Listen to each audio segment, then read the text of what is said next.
My biggest concern is that this is the gateway towards healthcare eligibility for thousands.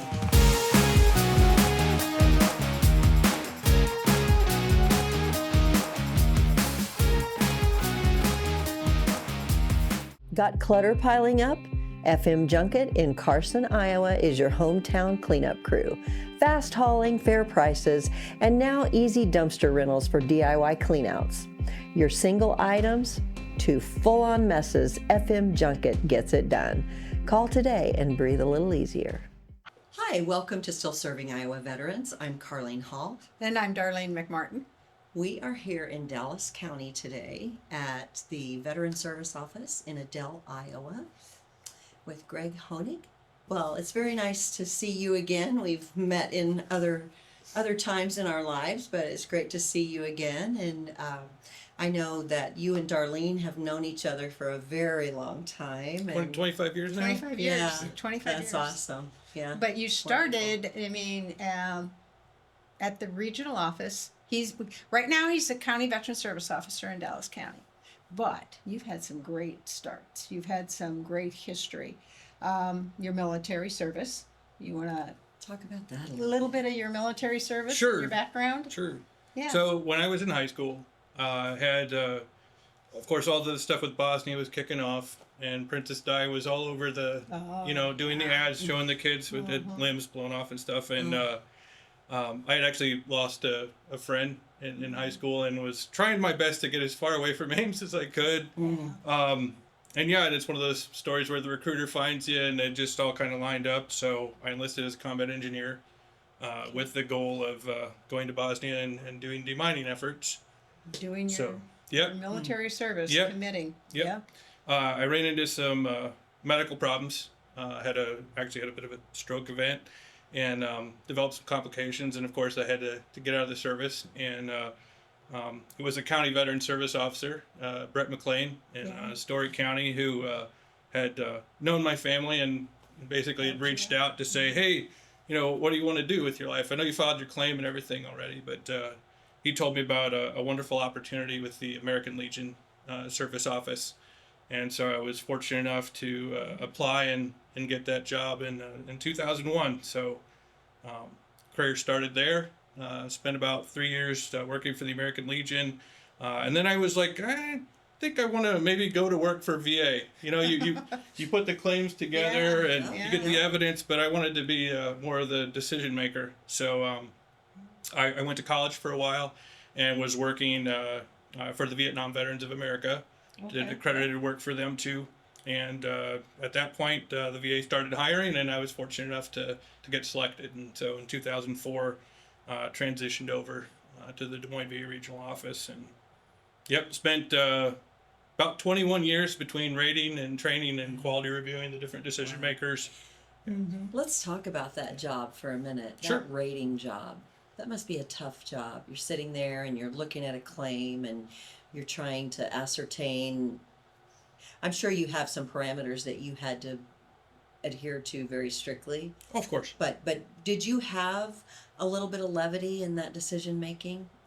For the most part, I would say that claims were pretty cut and dry based on the evidence. Okay. The amount of times that we hear about weighing the evidence all the time in claims and benefit of the doubt. I would say the majority of claims that came before you were either supported by the evidence or they were not. There wasn't really a lot of that weighing, the 50-50 type of situations that the scales were usually tipped one direction or the other. And that's usually the issue is when a veteran or the county veteran service officers, they file the claim, evidence. Yep. And when you would come to our trainings and give us information, we would always say, what are we missing? How come this isn't going through? And 3/4 of the time was, you didn't submit the right evidence to make the claim go through. Yeah.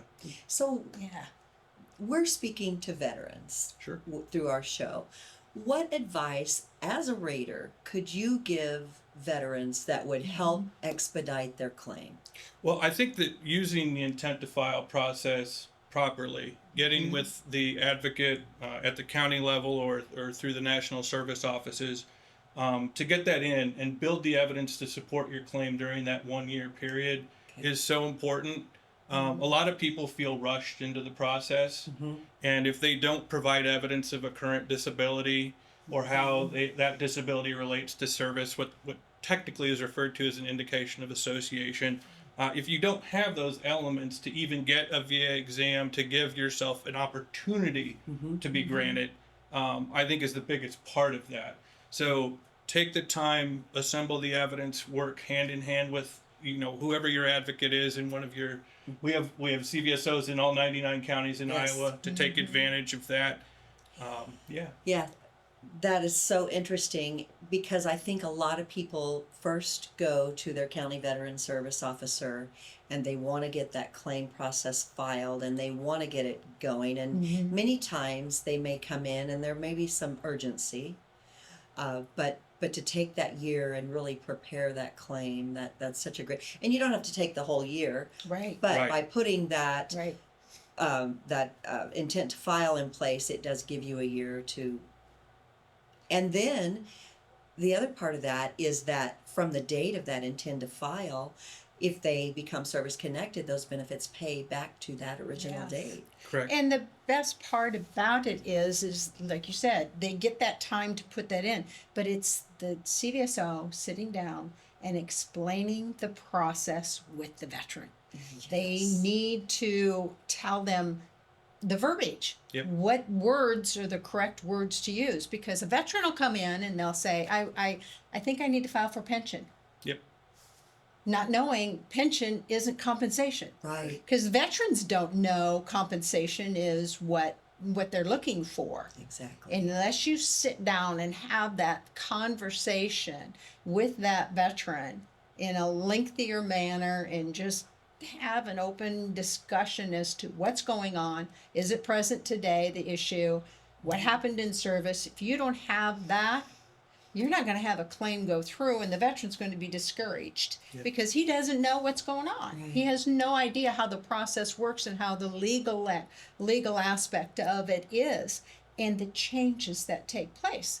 So, I left my county Veterans Affairs office in 2019, but a lot of things have happened since 2019 to the present, and one of the big ones are Well, the Yes, PACT the Act PACT certainly. Act. Yeah. Yeah.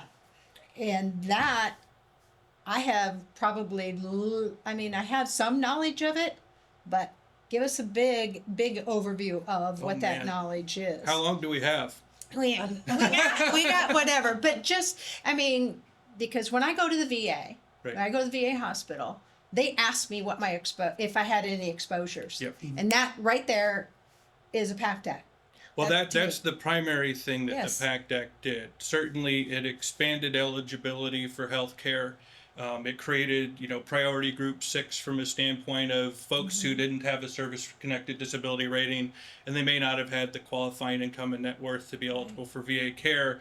That suddenly serving in Iraq or throughout Southwest Asia, or serving in Vietnam, serving at Camp Lejeune, it opened up eligibility to get enrolled and get into VA healthcare to help build that evidence, so when they do go to file a claim, they've got that medical evidence available, and automation picks that up the moment that they submit those claims now.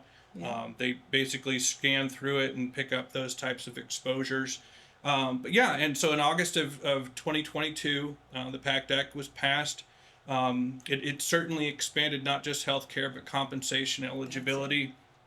A number of presumptive illnesses that were tied to burn pit exposure, what we refer to as particulate matter, and all of the different types of, funky stuff that was flying around in the air over there that folks And you were were exposed breathing to. it in, and yep. And Well, and that's a perfect Yeah. example because, most of the presumptives tie to respiratory impairments that were related to the breathing in of those particulates.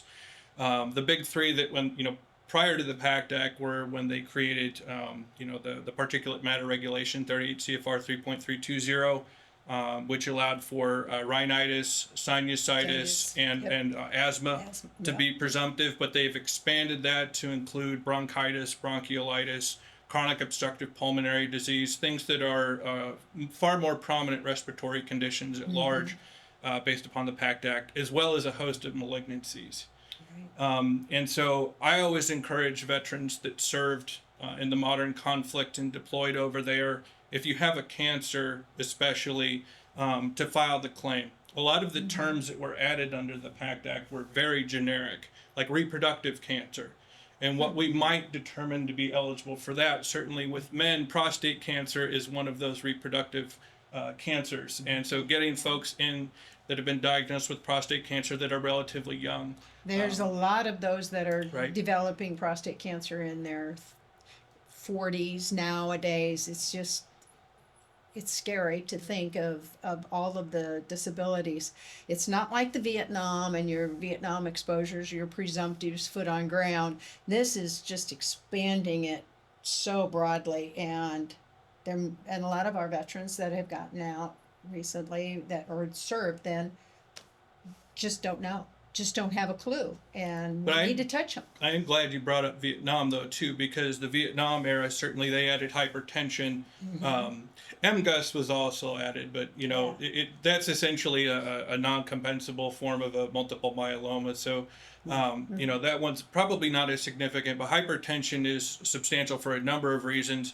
While it's typically a 0 or 10% rating for the veteran, it can cause a number of complications, certainly stroke, heart disease, kidney problems, that you can get as a secondary service connection to that hypertension. And for survivors, hypertension is very commonly listed as a contributory cause of death on a veteran's death certificate, and that's enough for the widow to be able to qualify for dependency indemnity compensation. In fact, one of the first widows that I was able to help when I took the county job was someone who had no expectation of receiving benefits. Her husband had been rated 10% for tinnitus and 0% for hypertension, so he was drawing only $180 So he did get the per month. hypertension Yes. rating. Yes. But go into that as well. Even if the veteran did not file, and he had hypertension listed on his death certificate, she could still file. Absolutely. And that's what a lot of them forget, is the veteran doesn't have to be service connected, That's correct. and that the widow can get the benefit. So even if you haven't convinced your veteran to go in and file the claim, or Right. to talk to a CVSO to see if they might be eligible, that widow can still go in and talk to somebody, because it's very important for them to realize, still as a widow, go talk to somebody. And for the veterans who are stubbornly not filing for your benefits, it's much harder to put that evidence together After the fact. the fact. So if you are thinking that you may be eligible for benefits, please file. Get a hold of your county veteran service officer for the sake of your significant other. Yeah. Down the road. Well, and I will tell you, one of the things that we hear the most often is that, you know, that someone more deserving is out there, or someone that they view as being eligible. And I think one thing that we need to make abundantly clear to vets is that funding for VA services is based upon enrollments. So you may have someone in your mind that is more deserving, or, you know, but you are actually restricting their access to care and funds by not being enrolled. You know, and even if you don't use VA as your primary care provider, still being in the system and being able to take advantage of that, your enrollment in that system actually increases the money that's allocated for those more deserving vets. So please, please, please, if you are eligible, take care of yourself and help take care of those folks that you view as more deserving. Well, That is such a great point. And this is a reiteration because I believe Dave Conrad made the same comment. point. Yes. So We talked- very important. Yeah. By filing your claim, you're also helping other veterans. Yeah. And so it's the education process with the PACT Act. You are so knowledgeable in it. You give so many great points that are way above some of our heads. I'll guarantee you that. But it is important. And the rules change all the time. And that's what I like about a lot of your information is like, oh crap, they're going to do that to us. They're going to take this away and give it to something else. Because I know there's some legislation now federally that are coming across And we have concerns about that. Sure. There's the one, I mean, it's the STAR Act. Okay. And by that one getting passed, something else might have to be put on the back burner. Well, I will tell you that if we went one thing before we Okay. transition over That's into okay. that, though. So with PACT Act, Yes. we talked need about to the finish that, presumption. yes. Yeah. Okay. But the biggest part of the PACT Act that frequently gets overlooked, because everybody thinks about it as creating all these presumptions and expanding the list of countries that cover presumptions. But the biggest part of it actually was the TERA, which is the toxic exposure risk activities. So you have presumptions, but TERA are direct. So for both of you, you would have worked these claims at one point before this became law, because we all did some work with veterans who were exposed to asbestos. Right. So think about it as a toxin that was a direct exposure. There's no presumptive law that creates eligibility. They had an in-service exposure event, which can, with the right medical evidence, can be linked to a disability. And so these TERA activities actually generate memos that go into veterans folders and VBMS, Veterans Benefits Management System, that VA uses to process their claims. And it isn't one of those situations where a veteran has to explicitly claim an exposure anymore. If the evidence implicitly shows between their military occupation specialty, between their deployments, that they would have had those types of exposures during service, then VA is going to be obligated to request a medical opinion to determine if there's a link between that claim to disability and service. So don't think simply because you did not have this condition begin during service that there is no possible tie to an in-service exposure. So we see a lot of neurological disabilities such as Parkinson's disease that can be tied to in-service exposure events. Certainly I'm seeing a lot of favorable opinions coming back on heart diseases related to those exposures, but certainly with the increasing information on exposure to AAAF, with firefighting foams, to the PFAS, the different types of exposures to these forever chemicals. We're slowly seeing VA starting to get better results coming back on exams, supporting links between disabilities that began years following service and those credibly supported in-service exposure events. So I wanted to be sure to address that TERA component because those toxic exposures, that is the most significant change actually of the PACT Act in my opinion, because it applies not just to folks that deployed but that served at certain bases or performed duties in certain occupation specialties. Well, Fort McClellan, Alabama Bingo. gets targeted on there. I was stationed at Fort McClellan, Yep. served almost 6 months there, and I'm on a website and hearing about all of the things that a lot of the veterans that served there. And unfortunately, we've got very few that have gotten service connected for any of those conditions. So is this across all war areas? Or is Yes, Yes, it is. yeah, Yeah. yeah. So this should Yeah. really kick the old Camp Lejeune in the tail, right? Well, it's one of these situations where, and if, I'm not trying to give them That's a okay. specific plug, but I will tell you that Hill and Ponton's website has tremendous information on toxic exposures. You can actually search what particular base you are at to get the environmental studies and the different information with regards to what toxins you may have been exposed to while stationed there. They have a page specifically on McClellan. McClellan is probably the single, if you were going to single out a base, it's probably that would the be worst. the one. Before I left VA, I also tried to do some advocacy. If there was something I could do with the military exposures team, it would be to try and get McClellan recognized into for that, presumption for sure. Yeah. But yeah, I would just say that it's not specific to certain groups. The memo does ask about certain types of exposures, like did they deploy to the Middle East? Okay, did they deploy to Afghanistan? Did they serve in Vietnam? Did they have asbestos or nuclear? Because they want to hit the radiation presumptives exposure? first. Exactly. They want to hit those first because they're the easiest, and then they'd have to develop for the others. But even the modern 526 has a place for the veteran to specifically identify if they participated in Project Shad, Right. or if they had other types of service Yeah, yeah. exposures related to the performance of their military duties. No, that's the name of a form.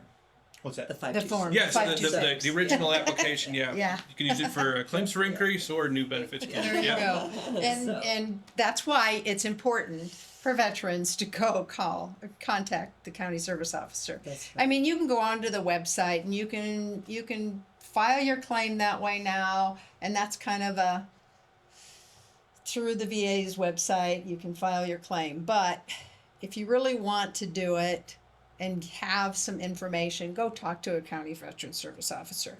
Go sit down with them, ask the questions, have them ask the questions as well, because then that way you're getting it done right at the get-go, and you're not having this paper trail, and you're not having this back and forth information. And It is Yeah. quite complicated, and the changes happen rapidly. yes, And for the layperson to try to file their own claim without the guidance of a county veteran service officer may prolong the prolong it. process. Yep. Yeah. Yep.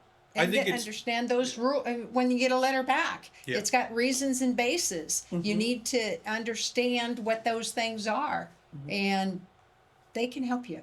Having an accredited rep in all Yes. 99 counties is so important, Oh, and it's a much. very collegial Yes. atmosphere. I field questions every week from other county veteran service officers when Yeah. they get stuck on something. It's one of those things that I think what veterans need to understand is that those free services exist in all 99 Yes. counties, Yes. and that one thing that they have that you will not find from any of the paid services is that they have access to the Veterans Benefits Management System because they are authorized by VA as an accredited representative to have access to that information. So if you have specific questions after the filing of your claim, you're not going to be getting that type of interaction from any No. type of service. They want your money, and then they're move along. Yeah, they're going to move along. And the thing about it is that, so say you move from one county to another, it doesn't matter. Yeah. They can still access the information. Move one state to another, Yep. they can still access that information. If you filed an intent and don't know what you did, you don't need to file another intent. They can check to see where you're at Yep. and what's missing and whatever. I mean, that's the best part about having access with an accredited rep, Yep. because they're going to be able to look at what's there, what's missing, what you need to submit, and walk you through it and make it so it's understandable, because that's the whole thing. We're confused, and it does take time. What's the average now for a claim to go through? What's it? How's those numbers? Well, VA has made marked improvements when it Yes. comes to the timeliness of processing claims. I think we often are more concerned about the accuracy of those Yeah, decisions than that's the true. timeliness, because I'll tell you, when I first started working for VA 21 years ago, the average claim time decision was over a year. We had hard copy files. Whenever we needed exams, those had to be mailed out to the medical centers, and then we had to wait for them to do their report and mail it back. And essentially it was taking over a year to get a claim done. Right now, we're routinely seeing decisions in under 4 months. I think that's great. That is great. great. I remember back not so long ago when I was a VSO, there was a terrible backlog, and apparently they've worked really hard to clear up that backlog. And Iowa is one of the ones that was helping with that backlog. The percentage of claims done in Iowa was larger than a lot of the other regional offices, because Iowa had such a good track record of getting claims through, doing it correctly. Their accuracy was up. I mean, so we're very fortunate to live in Iowa and have a good regional office like we do. Iowa is a veteran-friendly state, and not every state has a veteran service office in every county. No. So Well, and for our viewers, I would say backlogged from a definitional standpoint came from when Eric Shinseki was the secretary. Right. And so a backlog claim is viewed as anything that's been pending for over 125 days. So whenever you hear VA tossing about the term backlog, that's what they're talking about. It's the number of claims that they have pending that are over 125 days old. But depending on the right evidence, a claim can be ready for decision the moment that it's received. Right. We were talking before we got started today about working with a veteran who had recently been diagnosed with multiple myeloma, and she's in a situation of being able to qualify for a presumptive service connection. And when you have all of the evidence to support a grant, you can flag some of that information for them and be able to receive a very quick turnaround on those Especially types of decisions. terminal Correct. issues. I mean, and I know they're doing, which is great, very quick turnovers for DIC claims. Yes. Those things are going through. The VA's changed some of their policy in regard to that. Sure. Yeah. I can talk about that real quick if you'd like. That's good. Sure. So dependency indemnity compensation is a service-related death benefit. And I will tell you, there is a fair amount of automation that's occurring, but only from a standpoint of granting. Automation is not being used to deny claims. So if the veteran was service-connected for a disability during their lifetime and that disability is listed on the death certificate, that claim is being worked by automation and granted almost from the moment that it's submitted. So, it's very important, especially for advocates when they're seeing this, if any advocates are watching this, to take advantage of being able to, get those death certificates updated, to include something that may be a contributory cause of death that may have been a service-connected disability during their lifetime. Because you're right, they didn't have to be service-connected during their lifetime for the widow to receive dependency indemnity compensation, but those would be in the normal processing of being handled by a human, and there would be a longer process than those that can be simply automated. But they also are expediting the ones if the veteran was service connected for 10 years or more. Correct. Yep. And they pass away from any condition, then those things are also being automated really quick. Because I noticed a family that I worked with, and within, I don't know, 30 to 60 days, she had a check already. Yep. I mean, it was just quick, because he didn't die of that condition, but they had been married for the right amount of time. He had been 100% for the 10-year period of time, and it just went real quick for her. Yeah. All the pieces are in place. All the pieces were there, the documentation was done. But back to that again, if you haven't filed and you have one of these conditions, file these conditions, because your spouse, you got Now, something. How could a veteran who was curious about this find out where these lists of ailments and presumptives and all of those things, tell how they can look that up based on where they served and how that attaches to what has going on with them now? That's a great question. I have two suggestions that I'll give you on that. Because one, for those of you that have a smartphone, I will tell you that the National Veterans Legal Services Program, or NVLSP, has created a new app that you can actually download onto your smartphone that will screen and ask you questions. It only takes about 15 minutes to go through the questions, and it asks you a series of inquiries about your service, whether or not you have certain disabilities, and if you have any of those qualifying things, it's going to refer you to a VSO to seek benefits assistance. So that would be number one. 15 minutes of your time, and you can get a pretty quick assessment as to whether or not you're going to be have a prospective claim. Repeat that website. One time. Yeah, if you go just to the App Store or Google Play, and you look for NVLSP, basically they have an app that you can download that will screen you for prospective disability claims. They had their attorneys presenting at the IDVA Spring School, and one of them was actually the creator of that app. And I will tell you, I think about 99% of it's great. There is some terms in there I don't know that veterans would understand, like what constitutes an endocrinopathy. But so some of it's a little overly legal, but they do offer some really great examples. And the key is, if you have anything that would potentially qualify, that you can screen from that to reach out to your county veteran service officer to find that. Perfect. But also va.gov. If there's one thing I would give the last two administrations credit on, is expanding the breadth of information and making the va.gov website more user friendly. To just go on there. They break it down based upon service eras and locations. Certainly, if you qualify for presumptions, they list out all of the countries that qualify, all of the different diseases that are fit within those categories. It offers, it's very user friendly too. But yeah, if you're not into using technology, Just go to your county. yes, exactly. And if you go to the Iowa Department of Veterans Affairs website, or if you access the Iowa Association of County Veteran Services, both of them have a phone number for all 99 counties to be able to reach out to your local director or administrator to get that information. Roster, very accessible Yes, roster. very accessible. Yeah. But I think that technology is really making things quicker and easier, but it's not the end. I mean, even if you're not listed on there, it's not a frivolous claim. It's not, if you feel in your heart that the military caused this issue, file it and let them tell you no.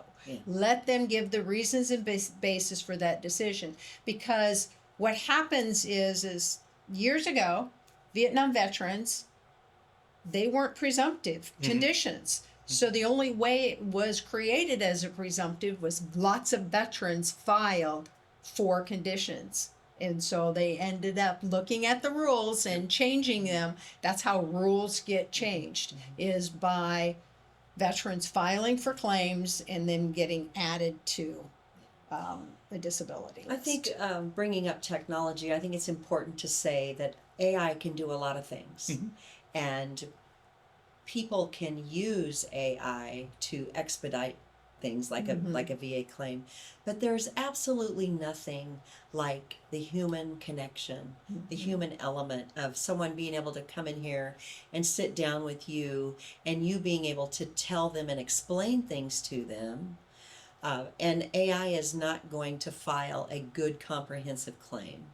AI is not true. going to give you the feel. Right. It's not going to give you the confidence that that person that's doing your claim is doing their due diligence and doing it the best of their ability to help you out. It's that feeling that it's not going to be the one to comfort that widow that walks in the door that just lost their husband. Right. It's not going to be the one that helps that young soldier that was just diagnosed with a terminal disability.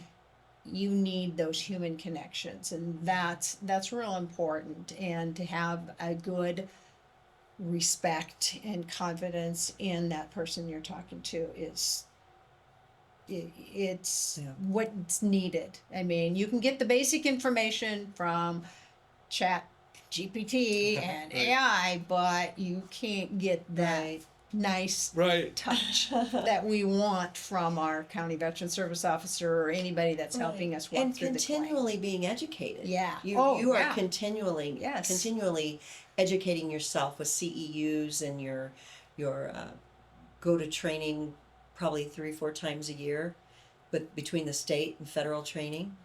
Yeah, I will tell you that that's one thing I love about working with Dallas County in particular is with our staff, Nick is very good about meeting our needs. My needs are going to be different than, some of our other folks because I've been at this for a while. He allows for us to participate in NOVA. So, Ashley and I actually attended the NOVA Spring Conference to be able to, be with the lawyers that were, talking about case law because that's more along our needs. Because that's your expertise, because I can see that, because you've had that CVSO background, the Legion background, the rating specialist. You continually learn and you actually share. You're a teacher. You taught. So you're going to continue to do that teaching with your peers. And there's a fundamental delay between when the court makes a precedential ruling that is considered the law of the land and when that information gets disseminated to a regional office via the M21 manual, procedures manual. So having that gap is often, somewhat frustrating as a former decision maker because you want to be knowing that you're making the right decision and that you're confident in approaching that. There's very relevant case law that goes back to even the McDonough secretaryship that VA is not even aware of. Yeah. And so, when it comes to like certain elevated levels of special monthly compensation, we know we'll have to file appeals on that because no regional office will be able to Because grant. they don't know. Yeah. Yeah, Yeah. yeah. They So don't- it's so some of those can be very frustrating. But you had asked that question earlier, and I kind of deflected it away right. from the legislative things. legislative change. Yeah. Yeah. So VA actually has, over the last several years, has been in the process of modernizing the VA rating schedule for disabilities. And there's 15 body systems. That basically I always encourage vets to do a head-to-toe assessment because we always think about that one injury you had in service, but we forget everything else that may have Everything. happened. You got to look at everybody. Yep. Yeah. But we have Yeah. 4 body systems that are left that are going to be going through their final rulemaking here in the next couple of months and be finished by the end of the fiscal year. Those are audio and respiratory, which are actually going to be combined into a single system, essentially, Which is weird. where you're going to have ear, nose, and throat. So everything from the neck okay. up is essentially going to be one body system, and Okay. then the lower respiratory will be handled separately. Mm-hmm. So that'll help make it a little bit more clear why you can get an asthma rating separate from a sinusitis and a rhinitis. Yeah. Whereas if you had something like sleep apnea and bronchitis, that's only going to be It's a only single one. evaluation. See, So yeah. it helps make some of that a little bit more clear. Mental health will also be shifting away from the older school kind of ratings where it's looking more at what you were at your worst over the last 12-month period of time and moving more into domains. So it's going to be a little bit like we see with the facets on a traumatic brain injury rating, where each of these areas of these domains of functioning are going to receive a score, and then based upon that score, you will be evaluated. So we should see a lot more consistency That's good. with how those mental health evaluations are. And I'm a fan of that particular change. Whereas with the respiratory and the audio, Not so much. yeah, Yeah. they're taking essentially a giant bat to sleep apnea. Certainly, right now, if you require a breathing assistance device, it's a 50% evaluation. Now it's going to be a 0 if the breathing assistance device renders your condition asymptomatic, and a 10%. Essentially, Wow. if there continues to be some type of symptoms with treatment. There's so many secondary conditions that a person with sleep apnea can have Yeah. as well. But the bigger one is tinnitus. Yes. And I think that's what you were referencing was my Facebook I was, post. yeah. The tinnitus one, I mean, it's very subjective Yep. because they can't test you for tinnitus. It's me listening to a squeak or a hum or a chirp all the time, and it's very nerve-wracking to people. It's hard. It's hard. But now they're Well, the one switching. thing in common for everybody in the service, regardless of what they did, is they had some level of military noise. Whether it be a high probability or a low probability, it's still more than no probability. Right. So having acoustic trauma occur during service and then developing a condition, it often only takes an audiologist to say, yes, A is due to B in order for there to be a grant. And right now, that tinnitus is a freestanding disability under Diagnostic Code 6260. VA is looking at taking that away. And part of the legislation that was just proposed is actually moving towards forcing that action, that proposal, to take place. So there would be no more Diagnostic Code 6260. Everybody that's already drawing service connection for Will keep tinnitus them. will keep Yep. it. It would be a Yep. grandfathered type of change. But my biggest concern is that this is the gateway towards healthcare eligibility for a lot of thousands veterans. of veterans. Yes. If they Yes. don't have qualifying income and net worth, and if they did not have a deployment, they must have a service-connected disability rating to qualify for VA health care. And so oftentimes, just being able to secure that little $180 per month Right. isn't the monthly benefit that's the big deal. It's the eligibility for VA health care that creates that's so It's a important. foot in the door that they need to get into the VA healthcare system. And I file lots of tinnitus claims. Yes. We've all done that. Yeah.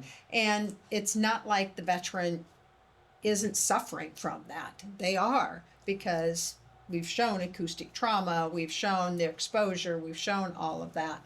And it's important to keep that, but how do we fight it? How do we change that so the veteran doesn't lose that gateway into the healthcare system?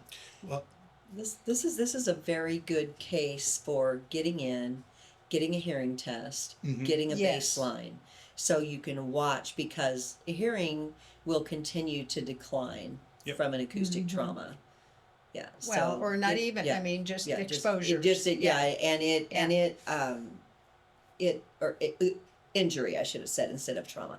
But even as we age, that hearing will decrease.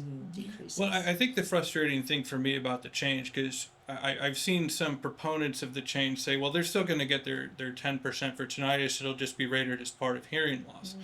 But what that doesn't exclude, and I could tell you as someone who's literally rated thousands of claims, tinnitus gets granted often when there is no hearing loss. Right. And in Right. order to even have a disabling hearing loss, you must have certain eligibility per 38 CFR 3.385, which essentially is saying that you had to have in any of the qualifying frequencies between 500 and 4,000 hertz, that at least one of those ranges is 40 decibels or greater, or that at least three of those frequencies is essentially 30 or 35. So a high it's level. 26 or more, but Yeah. it goes in increments of Right. 5. So obviously that's a little bit less common than the 40 decibels or greater. But the point being, you can still have evidence of acoustic trauma in service if you had a threshold shift of, say, 10 to 15 decibels and still not have a disabling hearing loss. Right. Where an audiologist currently can say, well, they may not have a hearing disability, but they do have tinnitus related to their military noise exposure. That goes away if That's this wrong. change That's occurs. just, yeah. That, I mean, and you can fight it. I mean, we can put in our opinion, and that's important for the common veteran to do that. Any veteran needs to make their opinion known to their legislature is this is not a good move for our veterans. And to be clear, this is federal, so Yes. contacting a state legislature is Right, not going to help much. not the but state, the federal. Yeah, it's on a federal level. I always encourage advocates in particular to follow the Federal Register. Anytime VA looks at making a regulatory change, that proposal must be posted so that they can have a public comment period. It's typically 60 days for the public to provide comments based on proposed rulemaking.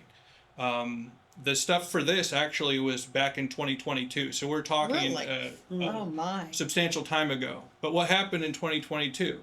The PACT Act. PACT Act. So it got put on the back burner. Everything got put on the shelf Yeah. because Congress passed a law which VA had requirements to update get their it- procedural yep, directives and get to it done. VA still has not even updated their regulations to be compliant with the PACT Act. So if you're reading 38 CFR 3.317 for your Gulf War illnesses, you might It's think not that there's a listed. delimiting date. Yeah. And that if you don't file your claim by a certain date, you're not going to be eligible for those undiagnosed illnesses. You're not going to be eligible for those medically unexplained Right. chronic multi-symptom illnesses. But the PACT Act actually removed that delimiting date. It removed the fact that the disability had to rise to a compensable level. You can actually get non-compensable grants of these disabilities now. So, regulatory writing takes a long time, but it's important to monitor those things so that you can comment during the public period. And certainly, if you pay attention to those things, so some of us are a little more nerdy than others. Yeah, and I like that Upfront. because But- that keeps us abreast of what's going on. And the big one that just went through that got squashed was the prescriptions. That one was one that was going to definitely be not beneficial to our veterans. Well, the interesting thing with that one, if I can, I'll Yep, digress a bit. on digress here, again, is so- because that's legislative Yeah. changes, and the people that commented really made an impact. Yes. So the Ingram court ruling essentially was going to require VA to ask follow-up questions that are not included with the disability benefits questionnaires. They're going to have to go back to the providers and ask questions on about 350,000 claims that were pending, both that were pending claims and appeals, to have to ask these follow-up questions. And so what they did was they tried to take prior rulings that led to the Ingram decision and follow regulatory writing procedures. So when you see Secretary Collins going on different podcasts and saying that the public's overreaction to this, he literally means what he was saying, that what was intended by that change was not how it was received. Poor communication played a large part in that. But no, I don't think it was one of those situations where they really fully understood, you know, that by removing the ameliorating effects of medication from consideration, that would force veterans to think I should just stop taking my meds. Yeah. And the 'Cause that's- substantial health risks that come into play with that. So so I think they did the right thing, and they walked that back. Yep. I don't think we'll be seeing interim final rules from them anytime soon, given the backlash that, you know, because usually when they make a proposed rulemaking change, they have that 60-day comment period, and then they enforce the law change or the regulatory change at the end of that proposed period, or sometime after they can respond to those comments. With this, they were just like, this is what we're going to do. We're going to change it because we don't want to go back and ask for additional examinations on these 350,000 pending claims and appeals. So, Repeat where that information can be accessed to follow that. Sure. The Federal Register, you can subscribe to the Federal Register. And so if you are one of those nerdy people like me that loves to see all that information, Or just listen to Greg and go on his website, just go on his Facebook page, follow him, because I'll guarantee you if there's a rule change or if there's something that's coming down the pipe, he's going to let us know. That's good to know. Let's talk about that. Let's talk about where you put that information out. He puts it. Yeah, I do try to share a lot of things on Facebook, and you know, I try to make as much of it public as I can. Certainly, I don't want to get into a situation where it gets derailed by political discussion and back and forth. Nope, you just want to provide the information. Yeah, I tend to be apolitical in that realm. And I think should be. Veterans are a bipartisan topic, and that mistakes happen under both parties. So it's important to acknowledge that. You know, we're just trying to inform so that people can comment on things regardless of what the powers that be may view things as. But I do my best to try and share that information. And that is Dallas County Veterans Affairs? No, That's his personal. Yeah. Just if you're interested in adding me on Facebook, I don't know if you want to link me in the video. We are We going to. definitely We will will. be linking We you in the definitely video. will link you in the video. Because I remember many times, and if I had a question, if I had a concern, how is this going to impact, or what should I do? He was one that I mean, there were several of them at the regional office that all I had to do was make a phone call, because they have a public relations team at the VA regional office that you can call and ask a question there as well. But knowing the right person to talk to and feeling comfortable that they would say, okay, that's the way to go, and this is what's missing. That's so important. That network of support is very important. It's very important. And the confidence that I'm going to get the right answer from that person and that regional office. Exactly. And for the veterans out there who are getting ready to file a claim or are in the process, just know that network of support exists, and what your CVSO may not have knowledge about, they have access to others who are well versed in all the different aspects of because we're not gonna. I mean, we didn't know it all. That's why it's impossible. It's impossible to know what's going on in every legislative or VA program, but if that person knows who I can go to, who I can talk to, who I can have answer that question. So don't be discouraged if your CVSO doesn't know everything, because they can't, but they can find out.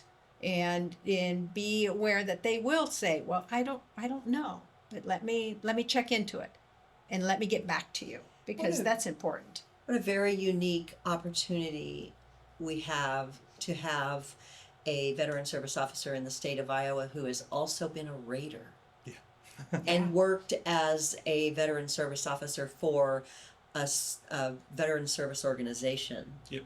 and gone through probably multiple appeals over your career. Yep. And Yeah. that is such a great asset, and I hope that all of the associations and organizations are tapping into your knowledge and experience. Well, I'm happy to give it. I will say that that's I like Darlene mentioned, I love teaching. I think that information should be freely shared, and that Yes. people, all veterans, that their service should be received free of charge. Yes. I do worry that we're in a situation where if we move towards having more and more paid services, that we'll start to see Yep. taxpayers question why should free services be available when veterans can treat it like Social Security and pay for advocacy services. But to be transparent, those services exist because free services aren't meeting the demand. Right. And so it's important as a advocate to continue to challenge yourself, continue to learn and dedicate and always improve yourself to be able to do that. Because, the moment you think you know it all, you need to find a new audience and a new room. And a to new keep- job yeah. because you don't know it all. Right. You're never going to know it all. Right. But as long as I know who to call and get the information, then that's the most important part. Plus, apply the education that you have. Share it. If somebody else needs to know, that's why I like it so much, because you share Yes. the information that you've learned, because it changes constantly. I mean, you go to school twice a year, 3 times a year, but guess what? In that period of time, the rule can change. Not the same as what it was earlier in the year. And now in October, it's definitely a different one, or a new one's popped up. Yeah. Because we have new veterans coming home every day with new disabilities, new issues that are arising, and that's why the VA has to be forward thinking and moving forward as to making those changes. That's why presumptives happen, the PACT Act happens. Those things are evolving with the new technology that the military is coming across. They're evolving because disabilities happen. We have more disabled veterans living because of the technology that's happening. They didn't survive in World War II or Korea or Vietnam. They're coming back with multi disabilities, and we're still needing to address and get to those veterans that served in Vietnam and Korea. And we still have World War II veterans out there that, oh, I'm fine. They come back home. No. I mean, Well, and let's not forget the women's veterans on Women's Veterans Day. that's right. And That's today. You being one of my favorites, for sure. And mine. Yeah, I mean, it's so important, that we continue to expand services and ensure, especially for female veterans, if they feel that they can't necessarily approach a male county veteran service officer about filing claims, to know that there are resources through the VA regional office that they can reach out to.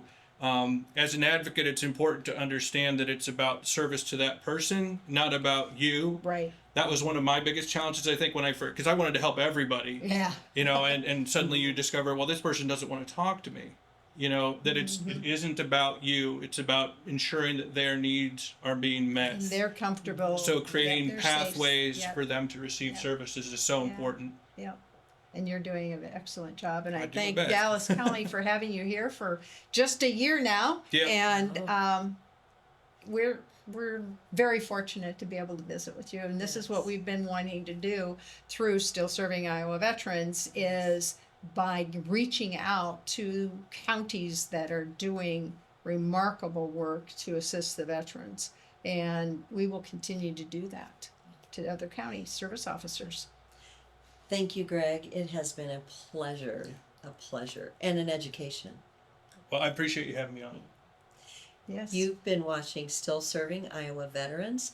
Thank you for joining us. Again, we're here with Greg Hoenig at Dallas County Veterans Affairs.